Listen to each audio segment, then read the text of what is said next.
It's been 45 years since President Richard Nixon landed in the People's Republic of China, which is the first great crack in the Cold War. President Trump, after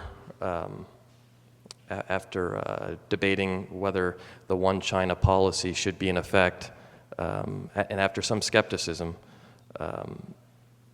reaffirmed that policy, the overarching framework of Sino-U.S. relations since 1972.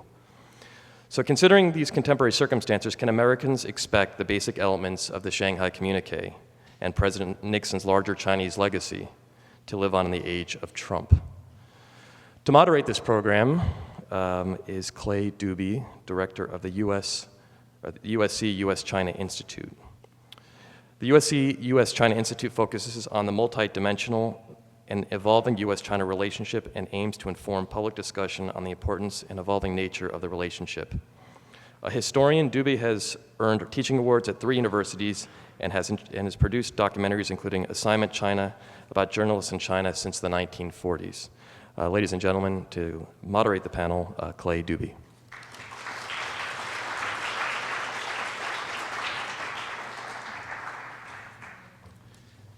Ladies and gentlemen, thank you so much for coming.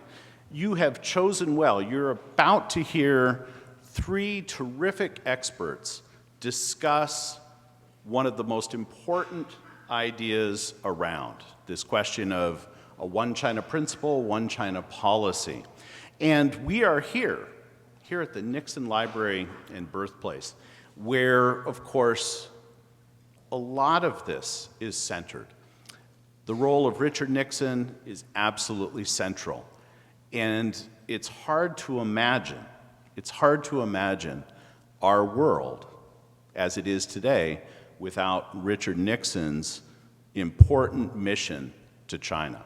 And so we have for you today 3 great scholars of US-China relations. 2 of these individuals were important practitioners. And so I'll ask for each of these individuals to come up as I introduce them. First, we have Ambassador Stapleton Roy.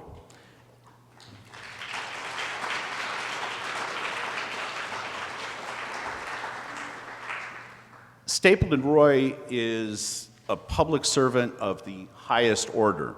He retired from the Foreign Service with the highest rank that the Foreign Service has, that of Career Ambassador. Ambassador Roy was born in China, spent the first 14 years of his life there, going to school before returning to the United States. Ambassador Roy, you'll hear in these discussions, was party to the negotiations that led to the normalization of US-China relations back in 1978. But in 1971 and 1972, when the Nixon trip was first announced, and then when the Shanghai Communique was being negotiated, he was representing our country in the Soviet Union, which of course had quite an interest in the subject.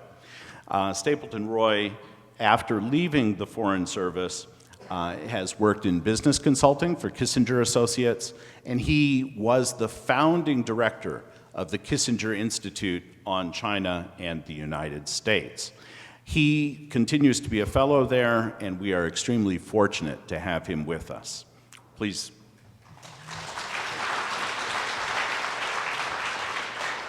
The next member of our panel is Ambassador Carl Eikenberry.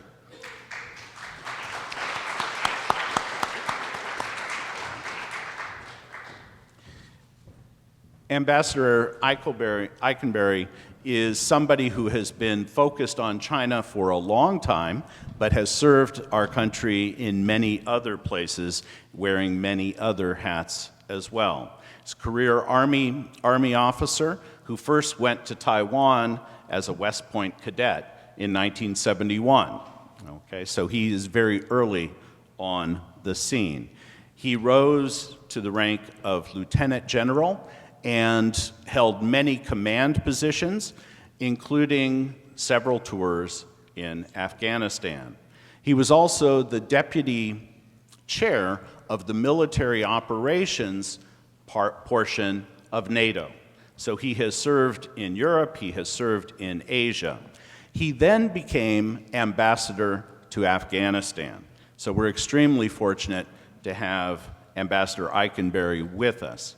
He is now a fellow up at Stanford and is running a number of important programs on Asia Pacific there.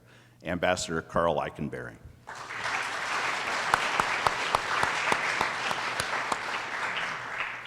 It's now a great pleasure to welcome back to Southern California John Pomfret.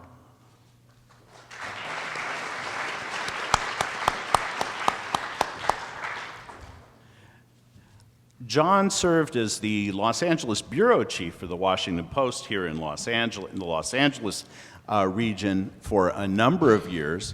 But the reason he's here today is not to talk about Los Angeles and its booming economy, but rather because he is one of the foremost journalists and now authors working on China.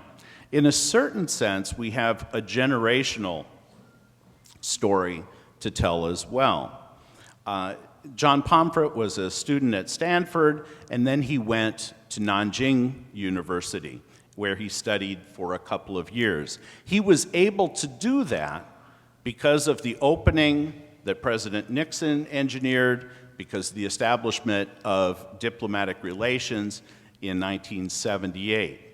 He and I were both part of that generation that got to benefit from the hard work of diplomats such as Stapleton Roy. John spent 2 years in Nanjing and subsequently told the story of China's remarkable economic reform period through the lives of some of his classmates. So his first book was Chinese Lessons. I heartily recommend it. But the book that they have out in the front now, and I hope that you get, is this one, Beautiful Country and the Middle Kingdom. It is a magnificent narrative history of US-China relations from the beginning of the United States up through today. We have a truly distinguished panel. Please welcome them.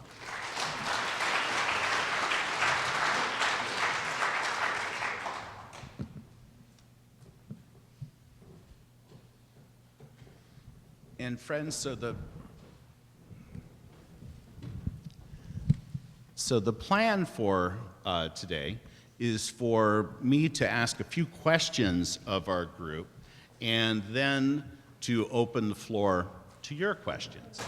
And so we're extremely fortunate to have such a distinguished group. Before we jump into those questions, though, I hope you'll indulge me for a moment or two while we think back to the early 1970s. President Nixon, of course, elected in the fall of 1968. It's the midst of the Cold War.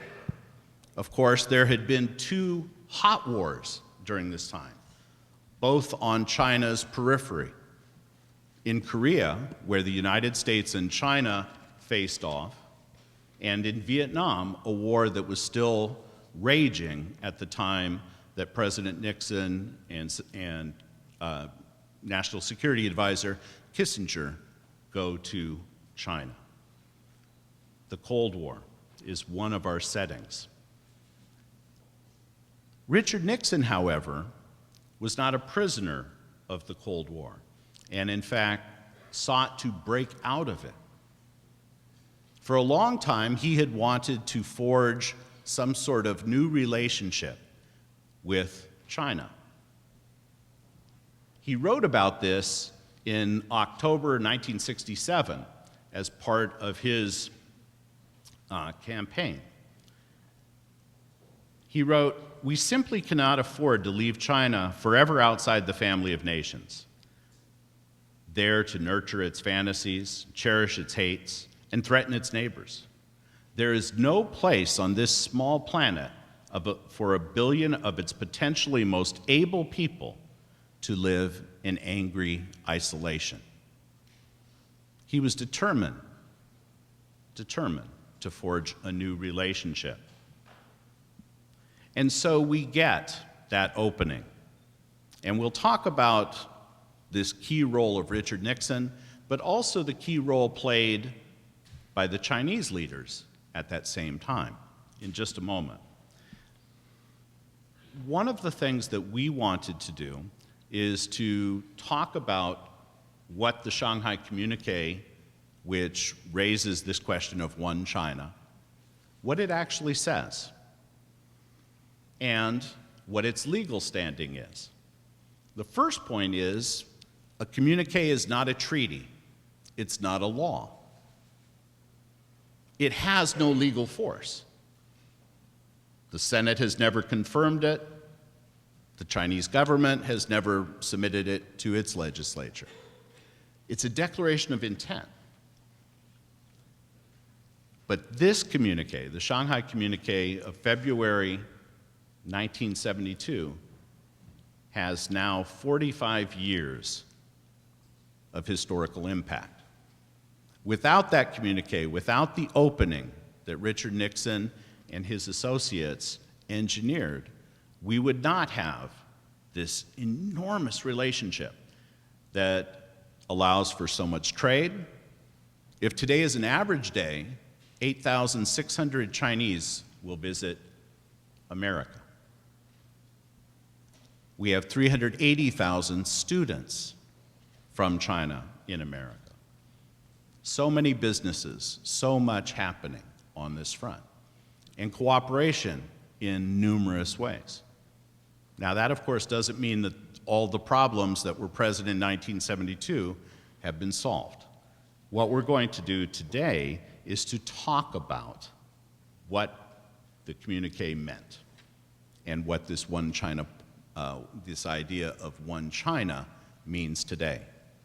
And so our first question for this distinguished panel is, what are we to make of Donald Trump's delayed embrace of the one China policy? Initially, of course, he said it was open to negotiation. Subsequently, he spoke with Xi Jinping and has asserted that policy. Gentlemen, what are we to make of this? Please.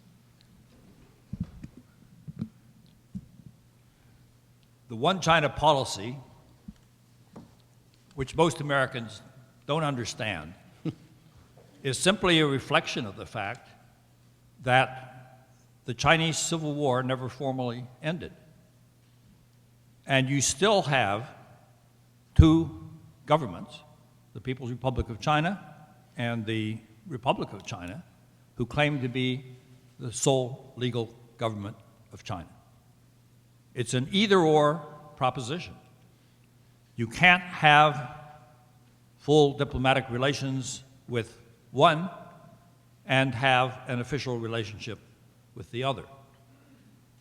And the additional significance of it is that until democracy emerged in Taiwan, the legitimacy of the government in Taiwan, which was the government of all of China until 1949, and then it was forced to retreat to Taiwan. You couldn't have elections in all of China, and therefore it was the one China constitution they brought over with them that established the legitimacy of the government in Taiwan. Nowadays, we have democratic elections in Taiwan, and so the legitimacy of the Taiwan government rests on an electoral process. But until the late 80s, that was simply not the case.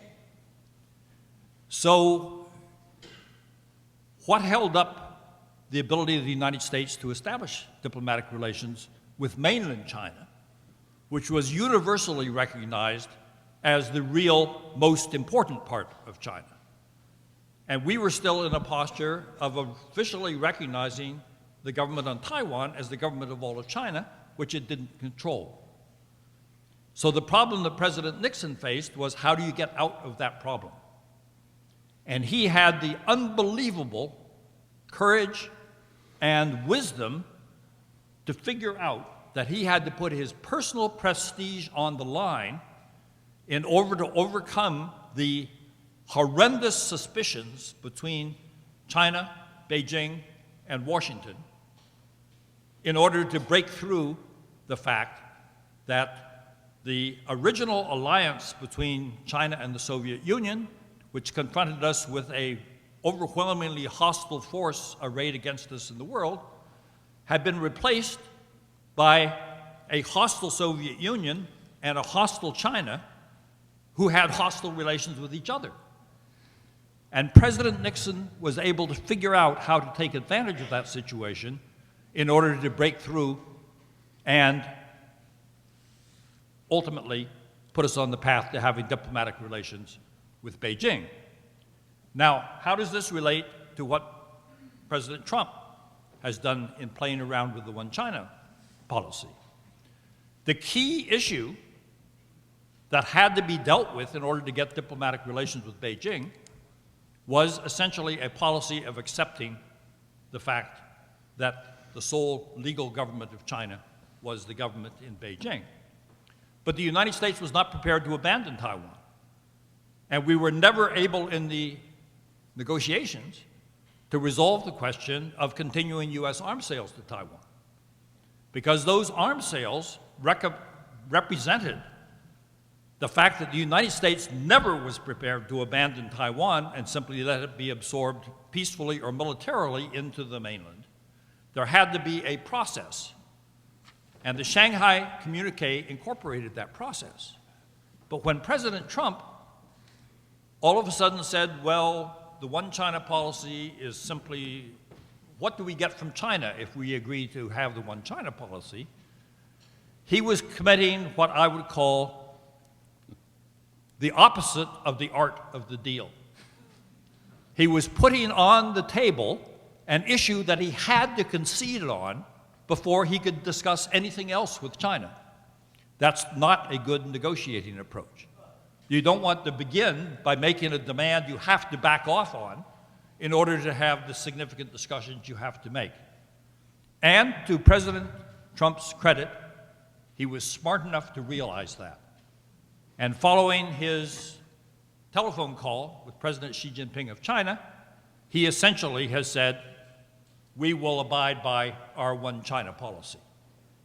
So the significance was in facing up to the inevitable and doing it reasonably gracefully, and now we have the potential of a summit meeting between President Trump and President Xi Jinping in Florida that will be taking place in the near future, so that despite all of the very negative things said about U.S.-China relations during the campaign and about China during the campaign, the initial steps of the Trump administration have been laying the basis for the possibility of a continuation of the complex relationship between our two countries, in which cooperation is actually more dominant than the areas where we have fundamental disagreements.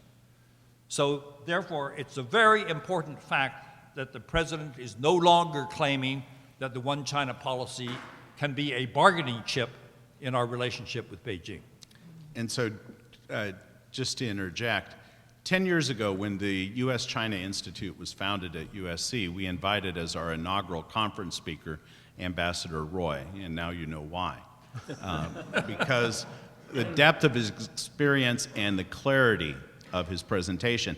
One of the things I took away, and for Mr. Pomfret and Ambassador Eikenberry, is the notion that, in fact, Donald Trump was negotiating with himself.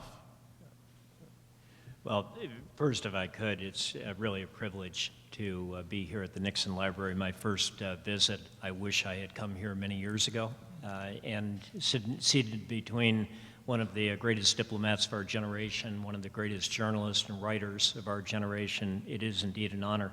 So very briefly, if I could come at maybe President Trump in another way, And that is, you tour the Nixon library and you get an idea of the genius of President Nixon, not only in thinking about China, Asia Pacific, but globally. So now back to President Trump. There's so much uncertainty in his foreign policy, and how did we get ourselves here? I think 3 points are important. Number one is that although in modern presidential elections, foreign policy is never a dominant issue, I don't think we've had a recent presidential election where it was such a non-issue, unless you talk about international trade as a foreign policy issue, so you can make that argument. But there was just never serious debates that were taking place between the Democrats and the Republicans about foreign policy issues. Secondly, that president candidates normally will gather around them as they get into the campaign. They'll get a team of advisors around them, steep specialists, and they'll become a band of brothers and sisters over a grueling campaign. And then, after election day, they have got a team that knows the issues that are important, and that will then form the foundation upon which domestic policy gets built and foreign policy gets built. That did not happen on the Republican side this time, because there was no debate on foreign policy. Candidate Trump just didn't have a team around him that knew issues well, like China. And then the third point is, no matter who the president is, there's going to be a steep learning curve. And we've seen that in US-China policy. There was a steep learning curve for President Reagan. There was a steep learning curve for President Clinton. So a learning curve for President Trump, but I have to say that when we're talking about a learning curve, which starts with what is the one China policy, we're really in uncharted water at this point. As has been said, the one China policy has been the bedrock of our China policy for 45 years. So that kind of learning, I hope that the learning has taken place now, and I agree with Ambassador Roy, it probably has, but it does show you how sharp it is. The final point I'd make of concern right now is that we're rapidly entering the month of April, and when you talk about President Trump's bench at the Department of State, at the Department of Defense, at the National Security Council, that group of people who are going to be helping inform him about consequential decisions on every part of the world, but especially China, we just don't see it emerging at this point. There's still months and years ahead, but it should be taking place soon, in my view.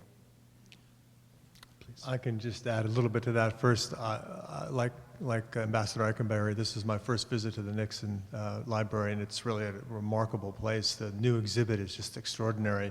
And I'm thinking how my 14-year-old son, who is, sadly enough, a video game addict, would love the interactive exhibits. And I also share, I'm sort of humbled by this panel I'm on. I would say, add one point onto the Donald Trump issue.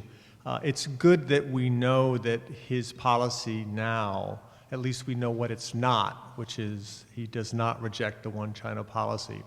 But as we're moving into a potential summit, neither side actually has officially confirmed that there will be a meeting, from what I understand. But as we're moving into a potential summit, we actually still don't know what his China policy is.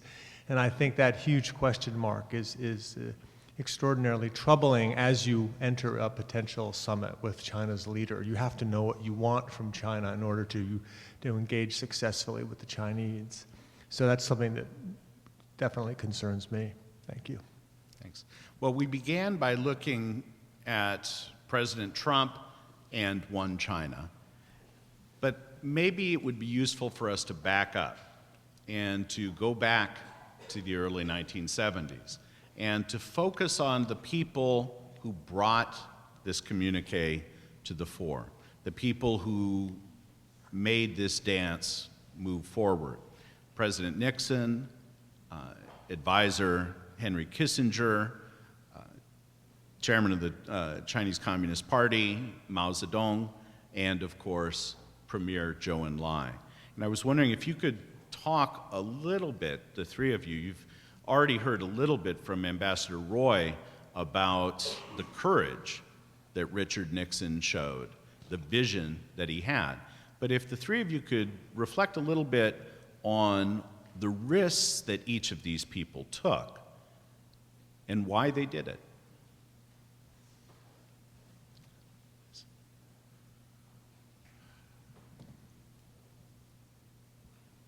Our intelligence community back in the early 70s had very accurately tracked the deteriorating relationship between China and the Soviet Union.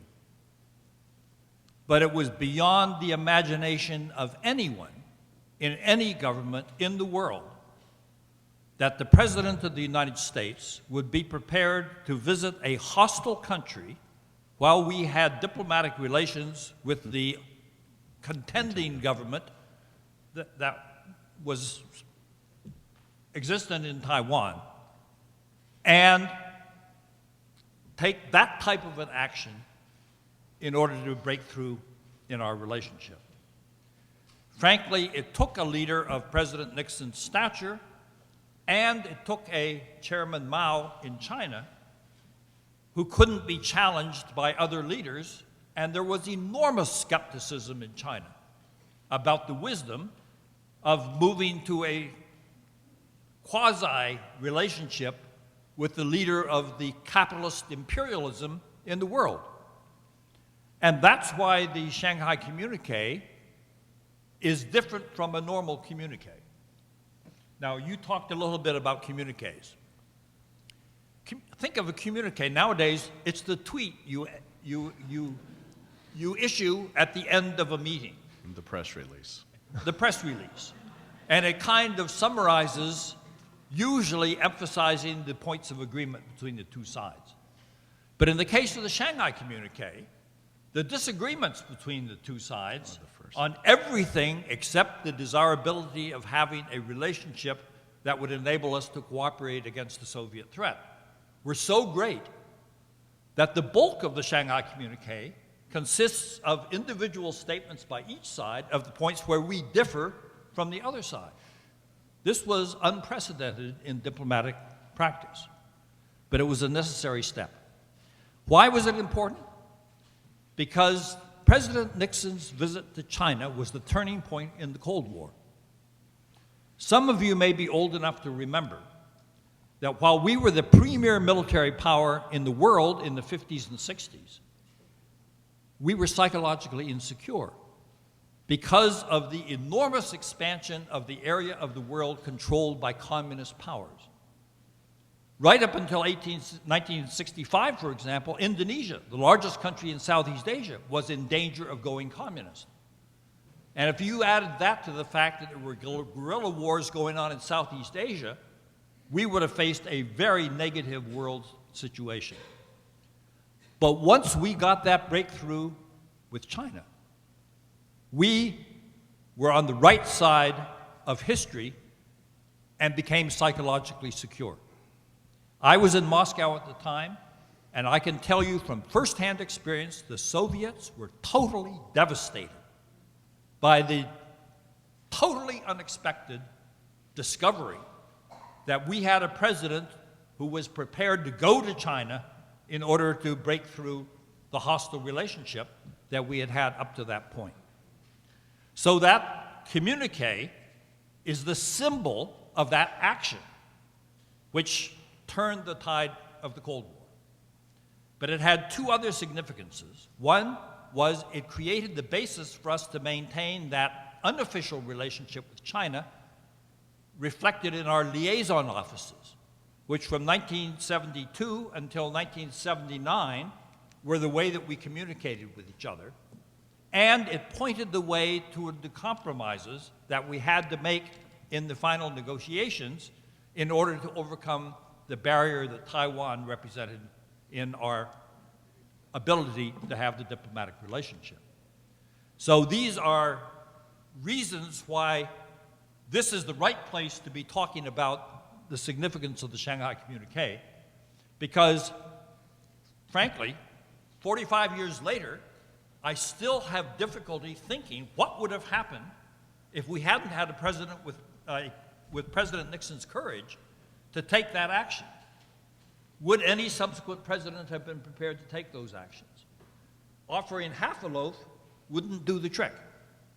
It was the willingness of the president to go himself that convinced Chairman Mao, who had very grave reservations about dealing with the head of the imperialists, that they were denounced every day in the Beijing press.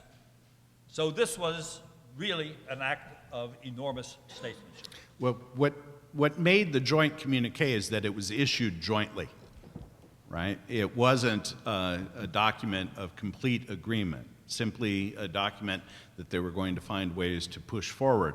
It included, as Ambassador Roy just said, statements of where we disagree. The disagreements leap out at you, including on the question of one China. And so it's very interesting. You just mentioned Chairman Mao. What did Chairman Mao do? He didn't just receive the invitation, he issued it. Yeah, following up on Ambassador Roy, so there's the Herb Brooks speech to the 1980 American hockey team that great moments are made from great opportunity. And so a great opportunity, as Ambassador Roy had outlined it, for both the United States and for China, but requiring extraordinary leaders on both sides, not only to see that opportunity, but to have the courage to act upon it. So in the case of President Richard Nixon, staunch anti-communist, requiring a lot of courage to move forward with what he thought was the right thing to do.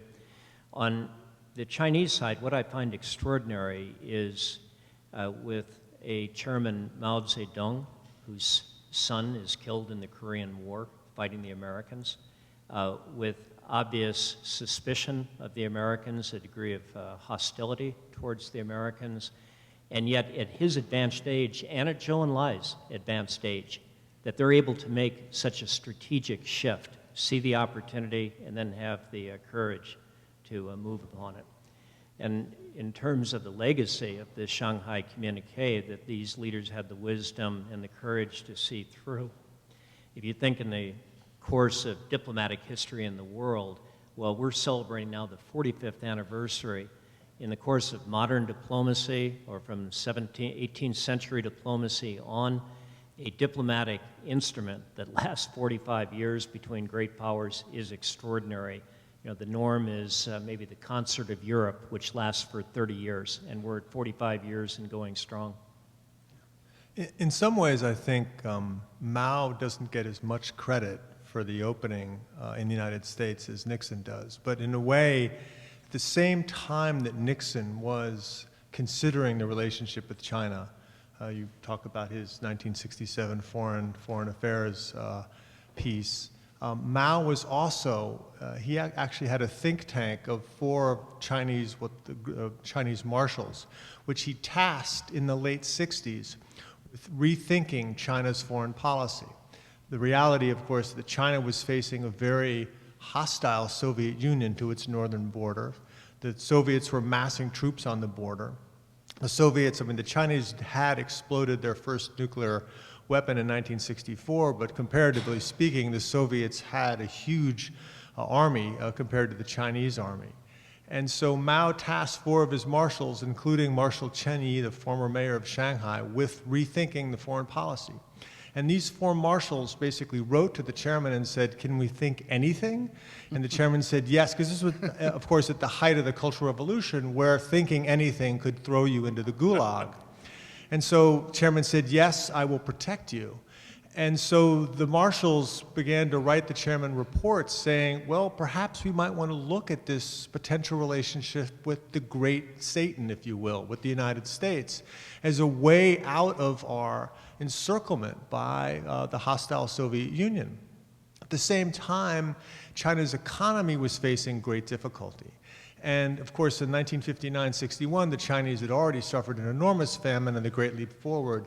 But reports from the counties were indicating that potentially a large famine like that was going to hit the Chinese again.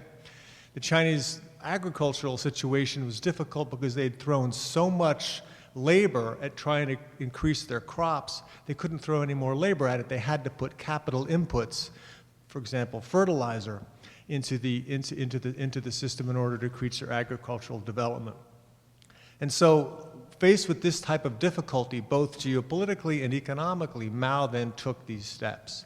And I think it was equally extraordinary from his perspective to do such a thing, to break out and open the United States.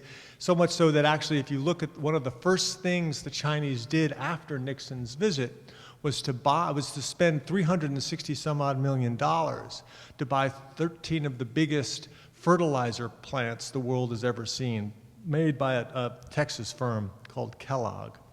Again, an example that the Chinese were looking at the United States not simply as a savior for their geopolitical situation, but also as something that would really help them in their economic and agricultural production.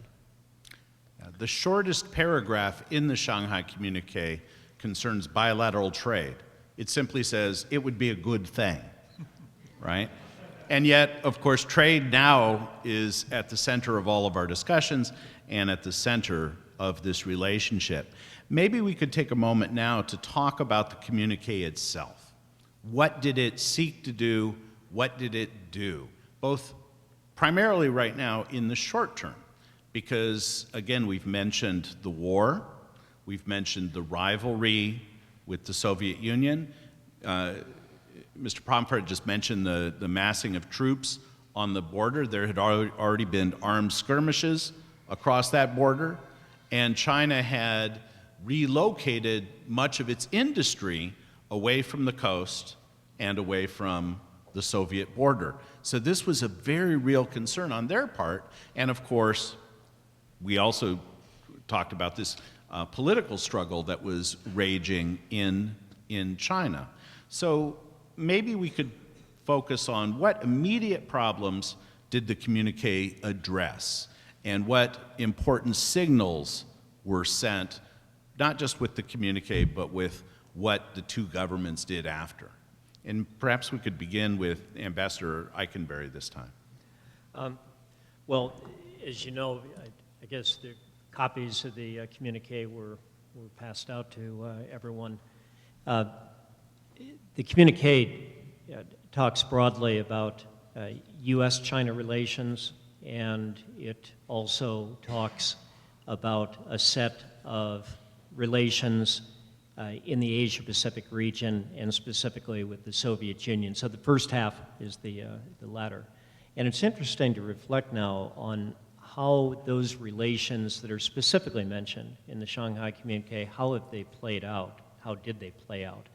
So Vietnam, the United States and China clearly on opposite sides of the divide, with the Vietnam War still underway in 1972. The United States trying to find a way to extricate itself from the war. Part of the hope that President Nixon has with his relations with China as they develop is perhaps Chinese influence can be brought to bear on Hanoi in order to get Hanoi to the table and the agreement.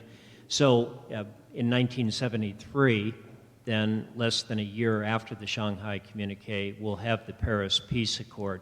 But interesting to note that 6 years later, China will be at war with Vietnam. The Korea Peninsula is mentioned.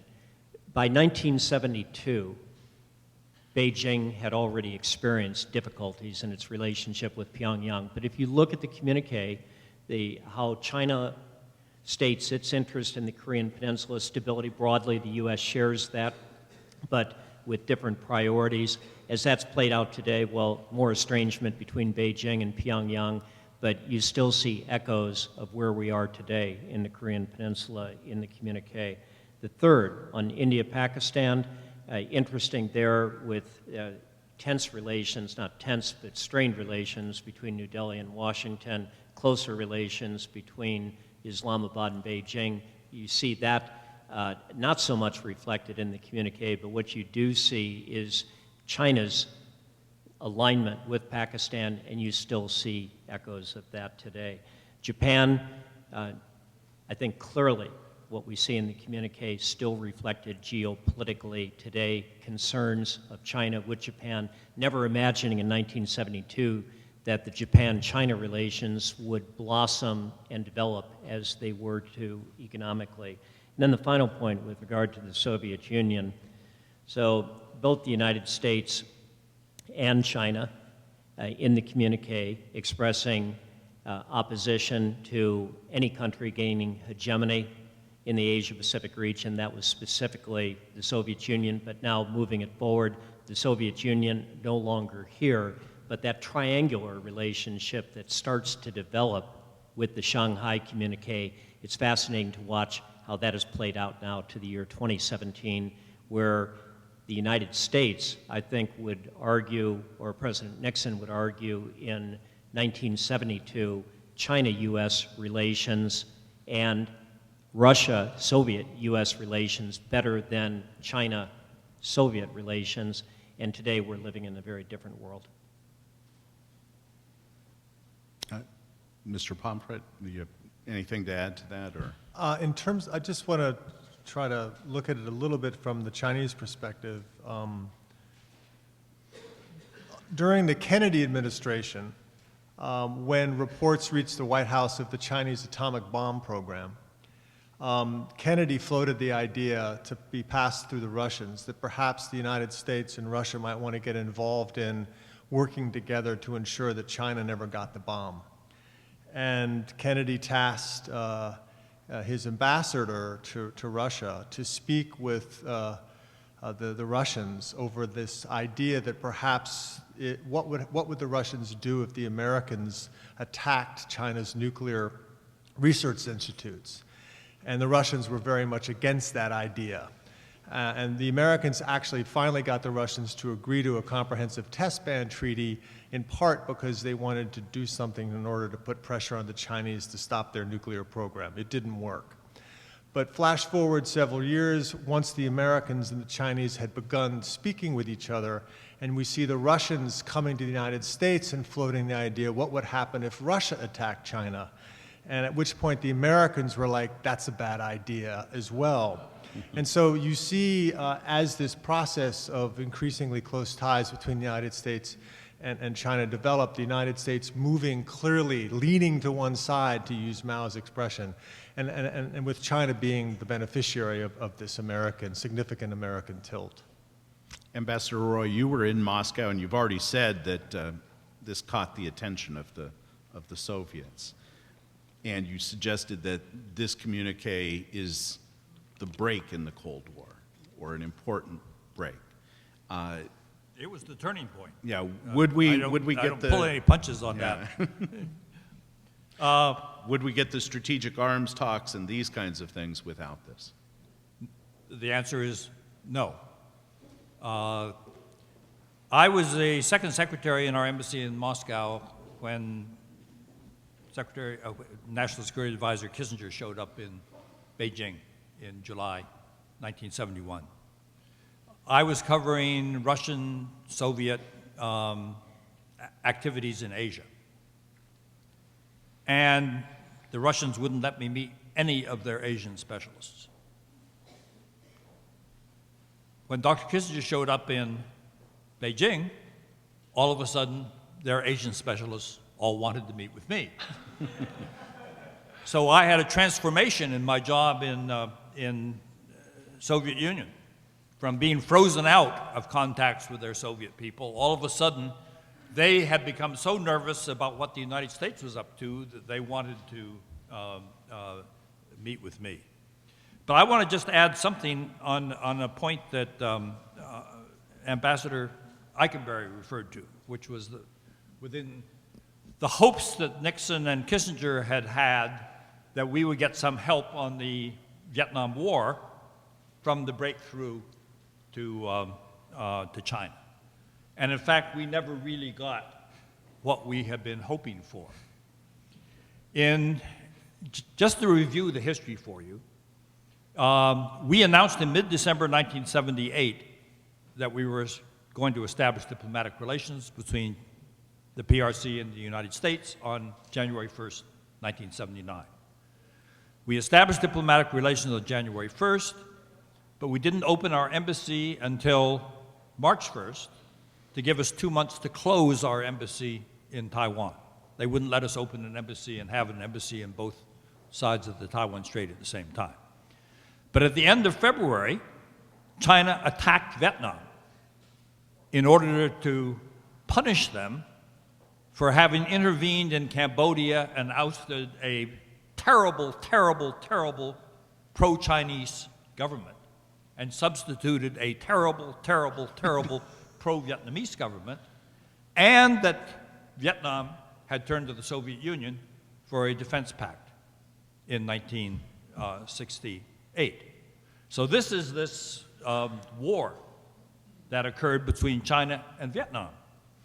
Well, in 1980 or 81, I think it was 81, former President Ford came to Beijing, and Deng Xiaoping hosted a small lunch for him in the Great Hall of the People. And he invited Ambassador Woodcock and me to attend the lunch, and it was just one small table. And during the lunch, former President Ford said to Deng Xiaoping, he said, "Don't you admit that it was a mistake for you to have supported Vietnam against us? Because here you are attacking Vietnam, you should have been on our side." Deng Xiaoping didn't blink an eye. He said, "Absolutely not." He said, "At that time, Vietnam was an enemy of the United States, and an enemy of the United States was our friend because you were our enemy at the time." He said, "If you had had a relationship with us at that time, our approach would have been different." So in essence, that is an interesting lesson in how diplomacy works. You support enemies of your enemies, even if your own relationships with them aren't particularly good, because it's in your interest to do so, but you will behave differently if the other side of the equation changes and you have a better relationship. And this is another reason why it was so important to get that breakthrough with China, because it altered the way that China responded to issues where previously the enmity between China and the United States had determined China's approach, and that factor was removed. We've bumped up to 1979, full diplomatic relations, that sort of thing. Let's talk for a bit here about Taiwan. Ambassador Roy just mentioned the closing of the embassy in Taiwan, and if we could get inside the minds of the participants as a result of their memoirs, as a result of now declassified documents, in 1972, what was the expectation on the part of these players as to what would happen in the cross-strait relationship and what role the United States would play in the process? Perhaps this time we'll begin down at the end with John Pomfret. So in Kissinger's first several meetings with Zhou Enlai, when he takes his secret trip in July of 1971 to Beijing, Zhou at a certain point says, well, at the end of this process, Taiwan is going to become ours. To which point Kissinger replies, and I'm going to quote exactly, he said that Taiwan's, and what Kissinger said, is Taiwan's political evolution is likely to be in the direction which Prime Minister Zhou Enlai indicated to me, which effectively is an acknowledgement on the American side that Taiwan's going to become part of China. And I think that throughout the American discussions with the Chinese, if you look at the declassified cables, there's a sense that the American officials are continually reassuring the Chinese that the inevitable reunification between the two sides is going to happen. Now, that was not reflected in the memorandums or in the joint statements, but informally, in the communications between both countries, the Americans, throughout their conversations with the Chinese, were telling the Chinese that this reunification was going to happen. At the same time, internally, you have the Americans, for example, in July of '71, at the same point where Kissinger is speaking with the Chinese saying you're going to get Taiwan back, several weeks before that, you have Nixon meeting the U.S. ambassador to the Republic of China, in which both of them agree at that meeting that Taiwan should never reunite with China. And then you also have internal cables from the National Security Council a gentleman by the name of Alfred Jenkins saying, you know, we really do not want to see China unite with Taiwan. We have to encourage an independent Taiwan, but the issue, of course, will really depend on whether the Taiwan's government wants to continue its future as what he called a tight little island, which meant a very authoritarian society, or open up to democracy. So the Americans are clearly not clear about what they want to see happen. Internally, you see them not very much wishing for Taiwan to cease to exist as an independent political entity. At the same time, in their discussions with the Chinese, you see them raising Chinese expectations for ultimate reunification. Let me add a codicil, because Mr. Pomfret has raised a very important part of the discussions. And it illustrates accurately that no one on the U.S. side had a clue as to what was going to happen in the cross-strait relationship and how long it would be. But there's a very important factor. Chairman Mao had told President Nixon that on Taiwan, China could be patient, and it could wait 100 years. So in other words, neither side was talking about unification in a realistic time frame. And let me tell you, as a career diplomat, when you say something will take 100 years, you say it will take forever. Essentially, Chairman Mao was putting the issue of unification outside of the framework of the discussions. So you can point to things that were said on the U.S. side suggesting that we thought that eventually unification would take place, but there was no expectation on the Chinese side that unification would take place within a time frame relevant to the discussions that we were engaged in at the time. If I could just add to this, so we're talking about these great geopolitical frameworks and this diplomatic architecture, but again, Ambassador Roy said it well, how hard to predict how this would play out. So a story, in 1971, as Clay had said, I made my first trip to China, the Republic of China. I was a cadet at West Point studying Chinese, so the Chinese club had a trip to Taiwan. And part of that trip, we were flown to Quemoy Jinmen and had an opportunity to see the nationalist troops there on Jinmen. This was serious business. 100,000 troops, tanks, fortifications. If anyone has seen the movie The Longest Day about the Allied invasion of Normandy, it looked like a scene from that. So had an opportunity to go to one of the forward outposts where they had the propaganda loudspeakers and watched a propaganda battle where it was being shouted back from Xiamen that Chiang Kai-shek was a running dog, and then the insults being hurled back about how Mao was enslaving the Chinese people. So deep impression on me. Now, 2012, I'm invited back to Taiwan after leaving the military and government service. I could go back, invited by the Ministry of Defense. So I said, the one thing I'd really like to do is I want to go back to Jinmen. So I went back to Jinmen, and I wanted to go to the propaganda outpost. And the concrete was falling into disrepair, things were rusting. No more propaganda broadcast, of course, I knew that. But then saw all kinds of boats out there in the water going by, people waving. I said, who is that? And those were mainlander tourists on their way to Jinmen. So a deep impression on me. And so what did we really predict in 1972? Not what I saw, but we had a framework that allowed the wisdom of the Chinese people on both sides of the strait to get to the remarkable position they're in today. And of course, China is very different today than it was in 1972. Taiwan is even more different from what it was in 1972. Taiwan, of course, has had this remarkable economic rise, but accompanied by a democratic transformation.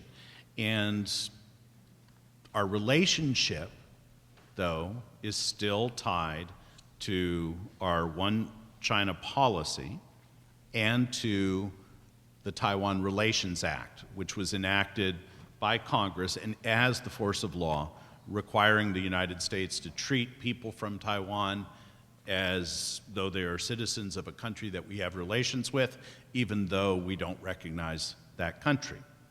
And we have all kinds of business in these kinds of things. So I have two questions for the panel, and then we'll go to your questions. The first part of that question is, what can be done with regard to furthering US-Taiwan relations so that those relations continue to be stable and in the interests of people in both places? That's the first question. The second question is to again think about what the communique, this Nixon, Mao, Zhou Enlai, Kissinger communique changed, what the visit and the communique changed. Remember that for 130 years, the region had been quite unstable, going back to the Opium War and all of the wars that followed. We had the Vietnam War, we had the Korean War, we have all of these things. And this communique is part of stabilizing the region. So we can acknowledge this tremendous contribution. Not alone, no piece of paper does that. It takes people putting that in place. So we recognize that. But what now should we be doing on US-China relations? So first, Taiwan, and then the big US-China relationship. Ambassador Roy, maybe?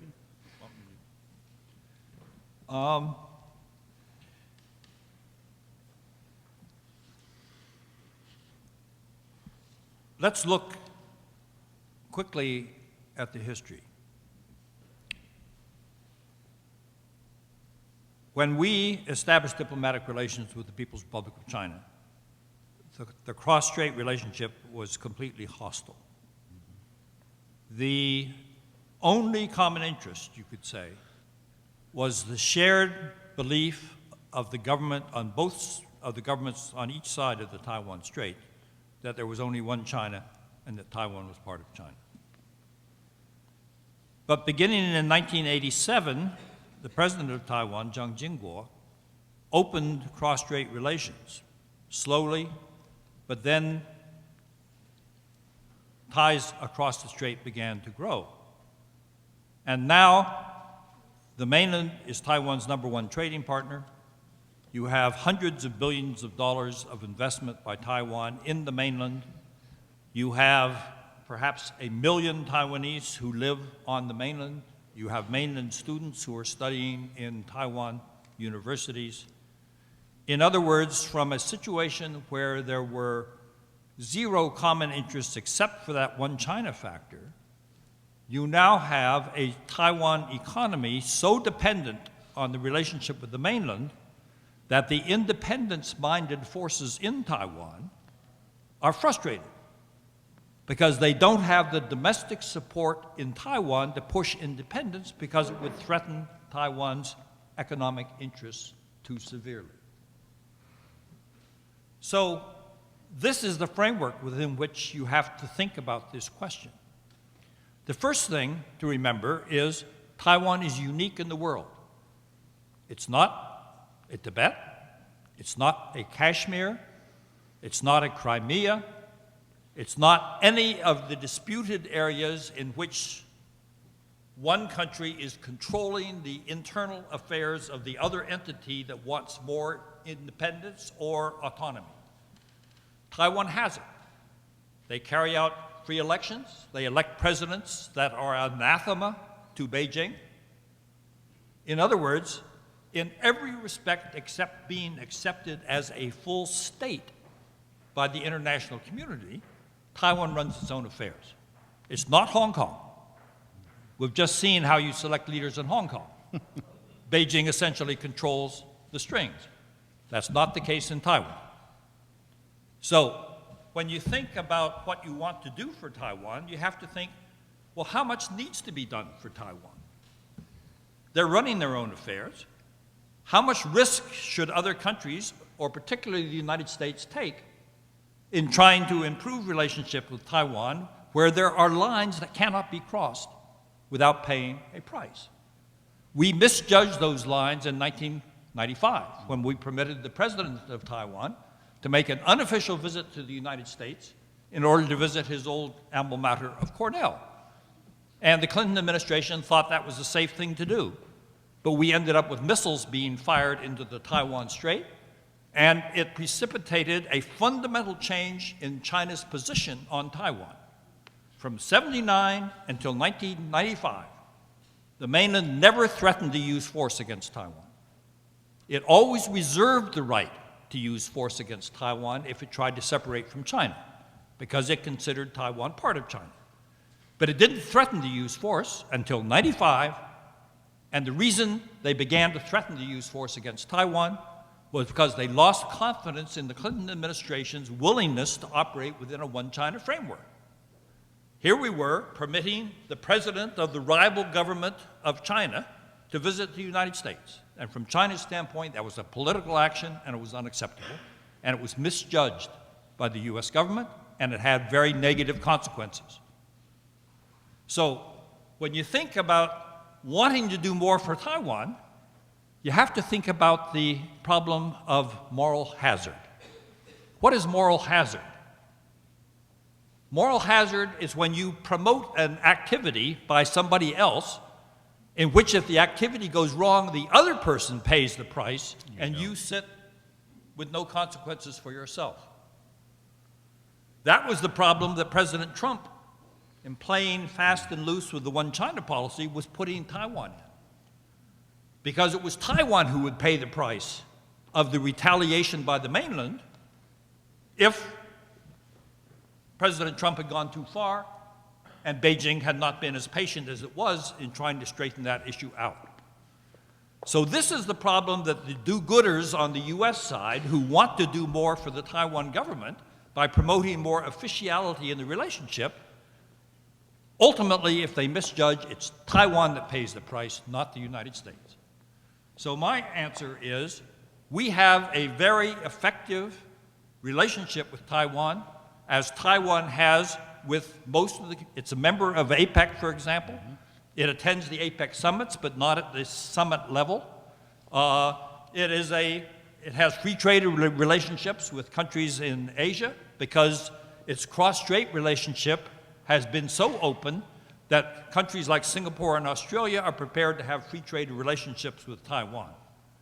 But there is a line that, if crossed, will have negative consequences. And so the question all of us should consider is, how much do you want to crowd the mainland when you can't be certain exactly where that line is, and what are the beneficial aspects for the United States and for Taiwan that can result from crowding those lines? And my argument is, fools rush in where angels fear to tread. It's a good relationship. If there are things we can do to enhance our relationship with Taiwan within the bounds of unofficiality, we should do them. But when Congress produces draft laws that said that everybody at the highest level of the US government should be free to travel to Taiwan, they are putting Taiwan in the potential dangerous situation of being punished in ways that the United States cannot be punished, and I consider that moral hazard at its worst. So that's the framework within which I look at the issue, but my colleagues may have different perspectives. Well, briefly, just talking globally, 3 points. The first two, I think that how much can we attribute to what we're talking about in the year 2017 to the Shanghai Communique or to any of the three communiques? I would say that if we look back over the history, my first 2 points would say that these are necessary but not necessarily sufficient conditions for, one, the extraordinary growth of wealth in China and Taiwan. China's economy, number 2 in the world today. Some say purchasing power parity, number 1. It will overtake the United States by either nominal or PPP terms within the next 10 to 20 years. Taiwan's economy, purchasing power parity, number 15th in the world. That's extraordinary as well. And then globally, the amount of wealth that's been generated. by the transitions that have occurred in China and broader Asia, where over the last several years, if you look at world economic growth, about 40% of world economic growth is getting fueled out of China. Point number two is that what we're seeing over the arc of the longer history is China returning to its ordinary place in the Asia-Pacific region. For most of our history, China's economy has been number one in the world. Maybe some periods of time where South Asia, in times of Chinese decline, exceeded China's, but that's been the norm. China is the central power in Asia. So we're returning to a historical norm. I think these communiques that we've talked about, the way that the U.S. and China has managed its relations has enabled this. And then the third point, to get to Ambassador Roy's talking about managing the relationship with Taiwan. So the three communiques are predicated upon a relationship. They're founded upon a geopolitical power relationship that exists between China and the United States at that era. That's changing dramatically now. Over the course of normalization, since normalization with China, our security relationship with Taiwan has been robust. Since 1979, $30 billion of arms sales from the United States to Taiwan. So that relationship's been important. It's grounded in the Taiwan Relations Act. It should not be abandoned. But to be clear about this, Taiwan currently is spending about 2% of its GDP on defense. That equals about $11.5 billion. President Tsai has said she's going to increase that by 50%. They're going to get up to $15 billion. Good luck in trying to achieve that domestically, politically. But let's say she gets it up to $15 billion a year. PRC military spending's at $150 billion a year. It's probably understated, and it's continuing to go up. So the security relationship we maintain with Taiwan should be maintained. Arms sales will have to be a component of that, but we have to be clear that the imbalance that now and forever will exist between the mainland and Taiwan, it's significant. And Taiwan arms sales are not going to deter the PRC if it feels compelled to use force against Taiwan. The restraint on the PRC's part about using force on Taiwan, it makes absolutely no sense to do so because they still need stability in the world to keep their economy moving forward, to meet their own domestic political expectations, and a disruption across the Taiwan Strait would be disastrous. And then the idea about longer term, how would you really then integrate the Chinese state after a conflict over the Taiwan Strait or across the Taiwan Strait? Those were two such excellent presentations that I think if I added anything, I'd be wasting oxygen. So, Now, we have such an extraordinary panel. John Pomfret has just written this magnificent history. Ambassador Eikenberry has the military service and the diplomatic experience. Ambassador Roy, when he mentioned missiles and Lee Deng-Hui's visit to New York, he was on the ground in Beijing, the second of his ambassadorships after Singapore and before Indonesia. We now have just a few minutes for your questions. And what I'd like to do is to maybe get 2 or 3 questions for the panel. Thank you, Clay. Thank you to our panel. Just as a brief reminder, The Beautiful Country in the Middle Kingdom is available for purchase in the bookstore, and John Pomfret has been nice enough to sign books if you purchase them. So our first question is from a political science student at the University of California, Santa Barbara. Thank you so much for being here today, ambassadors and Mr. Pomfret. My name's David. I go to UCSB, political science major. And so my question to you, all three of you today would be, we talked a lot about the one China policy and Nixon's courage in putting that in place and how President Trump kind of toyed with it and thought about maybe getting rid of it but decided to keep it. So my question to all three of you would be, under what set of circumstances would it ever be acceptable or wise for the United States to abandon its one China policy? 45 years old, why throw it out? Let's get a couple more questions for the panel. Hi, Bill Workman, 7 Work Center. Hi, Clay. Question for the panel. If we were looking at a 2017 communique between President Trump and President Xi, what would be the key elements? And then secondly, what advice would you give to each president with regards to dealing with the strong personality of their counterpart? And perhaps one more question up here in the front. Another question about how would President Trump's domestic policy affect the U.S.-China relation in the future? That's a good question. We have touched on the fact that domestic politics often drives what's done externally. But so our three questions, one is what would be circumstances in which we would drop the one China policy? What would a 2017 communique look like, and how the leaders should deal with each other? And then this question about President Trump's domestic agenda and what that might mean for U.S.-China relations. Feel free to address one or all of the questions. Any of you? Ambassador Eikenberry? Just let me take one very briefly. So if I were giving advice to President Trump and President Xi, maybe two pieces of advice. One would be to watch carefully the nationalist rhetoric on both sides. We see in China very inflamed at times anti-American, anti-Western rhetoric. The argument on the Chinese side, that's just free press. I don't subscribe to that view because there's other aspects of what you would think would be free press that would appear, maybe complaints about the Communist Party, and that doesn't appear. So I don't buy the free press argument.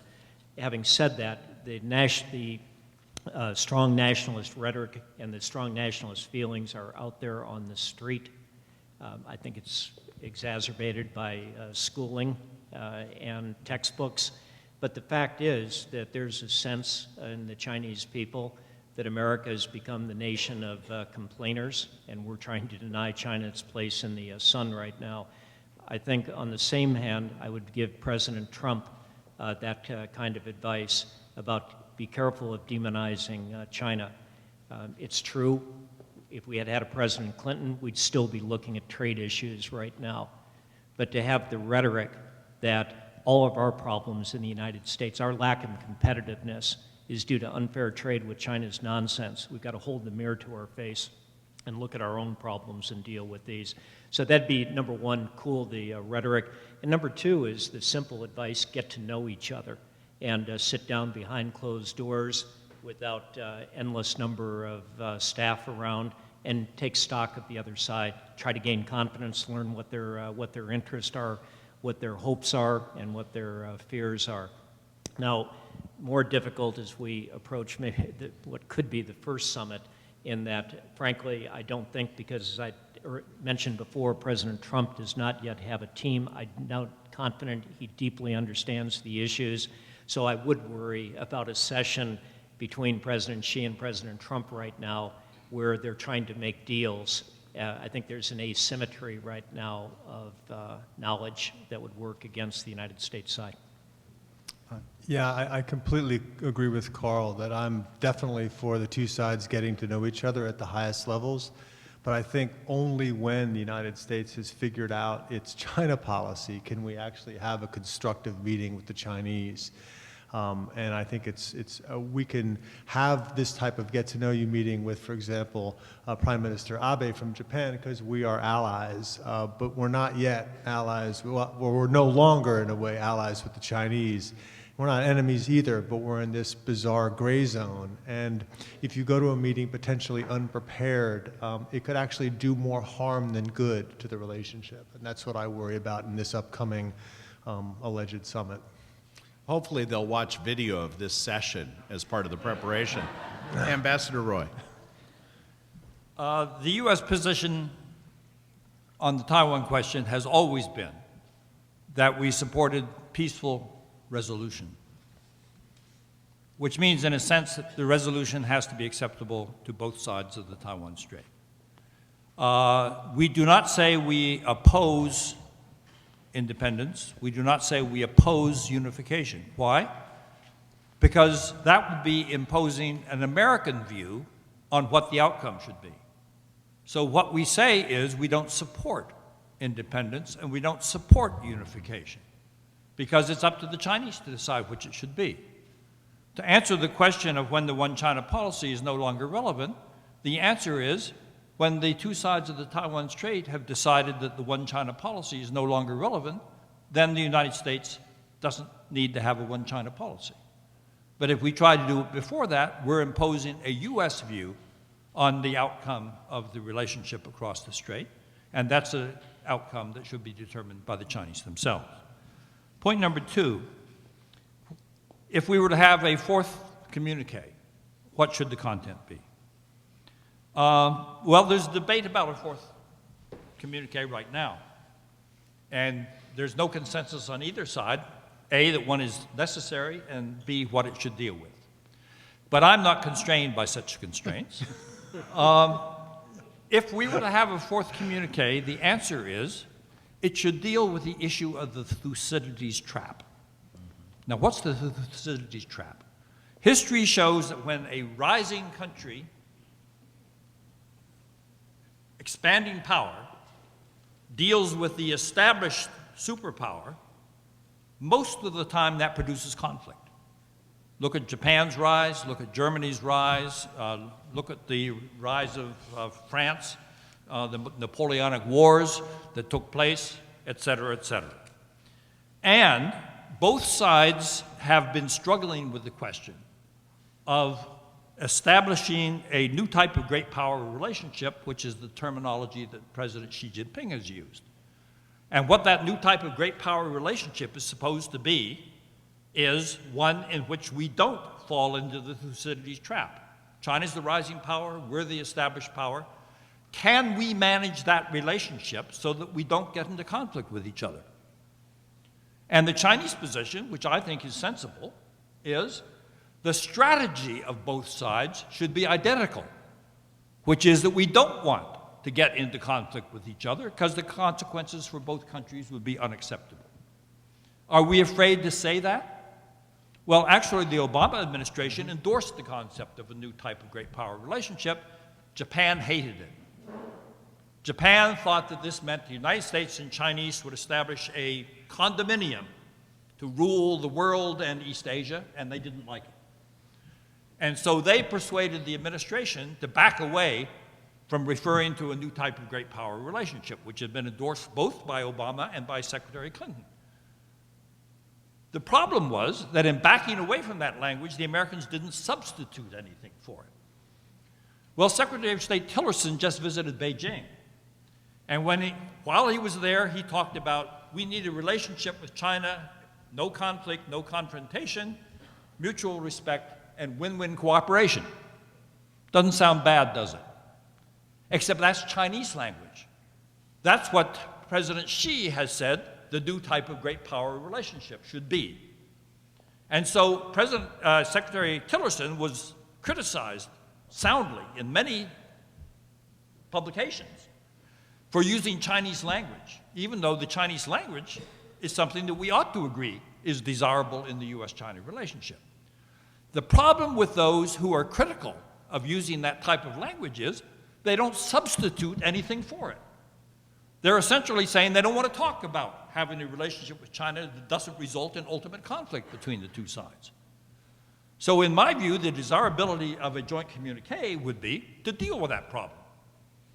We don't have to use Chinese language. We can use American language to express the same concept.